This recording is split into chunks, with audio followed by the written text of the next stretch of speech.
آگے کچھ قول عرض کرنا چاہوں گا دوستی کے حوالے سے۔ حضرت سیدنا امام شافعی رحمۃ اللہ علیہ فرماتے ہیں کہ جس نے اپنے مسلمان دوست کو تنہائی میں سمجھایا اس نے اسے نصیحت کی اور زینت بخشی، اور جس نے سب کے سامنے سمجھایا اس نے اسے رسوا کیا اور بدنام کیا۔ اللہ اکبر۔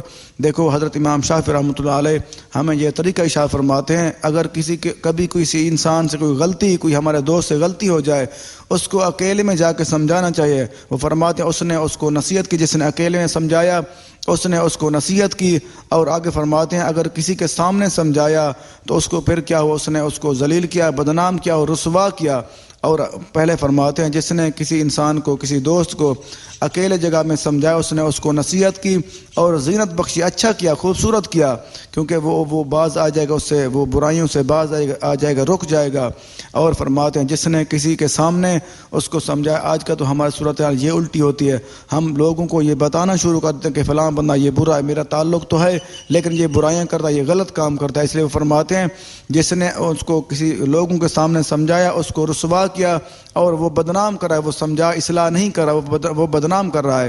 یہ احیاء العلوم شریف میں جلد نمبر 2 صفحہ نمبر 752۔ آگے ایک قول عرض کرنا چاہوں گا، ایک اور قول عرض کرنا چاہوں گا۔ حضرت سیدنا ابراہیم نخعی رحمۃ اللہ علیہ نے فرمایا گناہ کے سبب اپنے دوست سے قطع تعلق ہی نہ کرو، کیونکہ اگر آج اس نے گناہ کیا، جرم کیا تو کل چھوڑ ہی سکتا ہے۔